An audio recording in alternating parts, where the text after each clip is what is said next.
I still get nightmares about that night. I had traveled to Florida for a job interview and stayed with my friend Drake.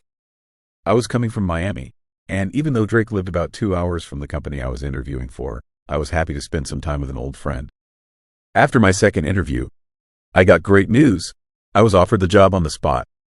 To celebrate, Drake invited a few friends over, and we partied in his yard with way too many beers. People were coming and going all night, and true to Drake's laid-back nature, he didn't keep track of who was in his house. By 4 a.m., everyone had left, and we decided to call it a night. I was a drunken mess, struggling to even make it up the stairs. I eventually made it to the bathroom to splash my face with some water. That's when I thought I saw something out of the corner of my eye. I glanced toward the half-open bathroom door and saw an eye peeking at me through the crack. Startled, I yelled out and fell to the floor in my drunken state. By the time I stood up, the eye was gone. I called for Drake, who responded from the kitchen downstairs. There was no way it could have been him upstairs. I tried to shrug it off, thinking I was just too drunk, and dragged myself to the guest bedroom, where I crashed hard. At some point, I woke up, feeling the onset of a massive headache. The room was cold, and my foot was hanging off the bed. Then, out of nowhere, I felt something icy cold grab my foot and stroke it gently. A raspy voice whispered, "Can you help me?" I shot up, screamed, and bolted out of the room, nearly running into Drake at the top of the stairs. We immediately called the police. When they arrived, they found an intruder, a woman in her 40s who appeared to be struggling with addiction. She had simply walked into Drake's house and hid in a closet. The eye I saw in the bathroom was hers, watching me from behind the door. Now, I always make sure to cover my feet with the sheets when I sleep. It was the middle of winter, and a few buddies, Mary, and I had planned a skiing trip. We rented a beautiful, luxurious log cabin to stay in for a few nights. On the third night, a blizzard hit, and while everyone else was fast asleep, I got up in the middle of the night to grab a glass of water. As I made my way across the cabin to the kitchen, I suddenly heard frantic knocking at the door. It was strange for anyone to be out in such dangerous weather at that time of night, and I was spooked. My first thought was to ignore it, hoping the person would leave, but then I remembered that they could see my car parked outside. Maybe someone needed help. I tiptoed to the door and waited for another knock, and sure enough, it came again, this time louder and more desperate. "Who's there?" I called out. There was no answer. I asked again, but the silence persisted. After that, the knocking stopped entirely.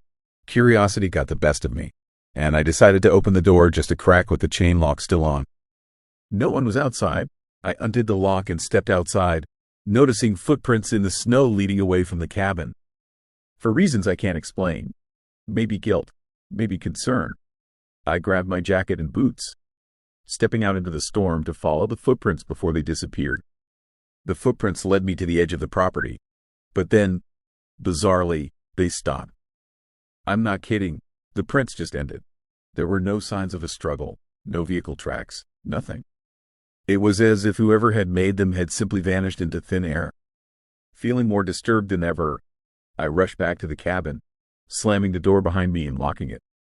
I was still trying to make sense of what happened when the frantic knocking suddenly started again. My heart raced, and I began yelling for my friends. One by one, they rushed down to see what was going on. We opened the door together. No one was there, and the footprints had already been filled in by the falling snow. I tried to explain what had happened, but my friends didn't believe me, and honestly, I can't blame them. To this day, I can hardly believe it myself, but I know what I saw, and I still can't explain it. The memory of that night continues to freak me out. My friend and I were heading to a party that was a few hours out of town, so we decided to stay at her family's holiday house, which was about an hour south of the party. We arrived in the mid-afternoon, and since it was winter in a holiday town, the entire area was completely deserted, not a single car on the street. Before we left for the party, I stood for a moment, debating whether to close the gate all the way. It had been a bit of a struggle to open when we arrived, and I wasn't sure I wanted to deal with that late at night. Still, for security's sake, I decided to shut it.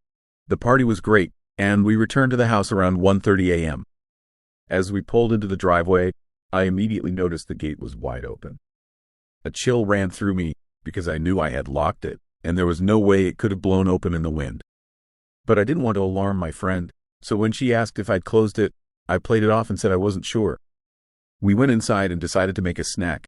As I wandered through the house, my friend suddenly bolted out of the kitchen, tackling me in the hallway. She was absolutely convinced she'd heard someone walking around outside. We tried to calm ourselves down, but without cell reception and knowing we were alone in an empty area, panic started to set in. For the next half hour, we huddled in the hallway, frozen with fear as we heard footsteps outside and the unmistakable sound of someone trying to force open the back door. We knew we couldn't stay there any longer. Gathering what little courage we had, we quickly grabbed our things and got ready to bolt for the car.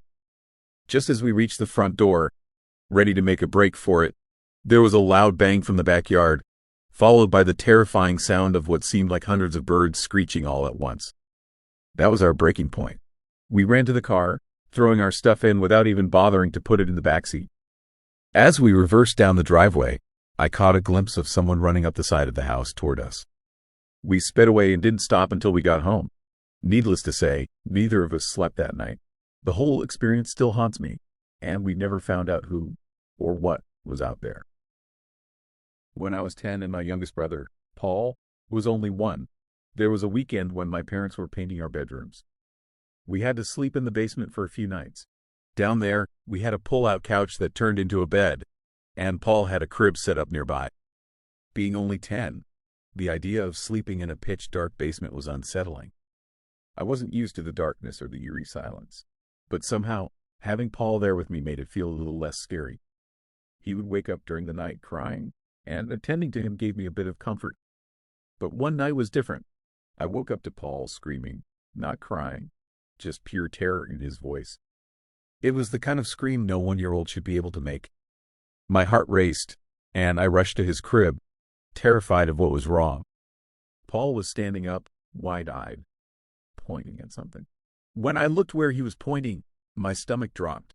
He was pointing straight into the pitch-black boiler room, right next to his crib. It felt like 1,000 knives pierced my chest all at once. Even though I was scared out of my mind, I could hear the faint sound of something falling over in that room. It wasn't just fear. I felt like someone, or something, was watching us from the darkness. Without wasting a second, I grabbed Paul and ran out of the basement as fast as I could. To this day, I've never gone back down there, and I still get chills thinking about what might have been in that room.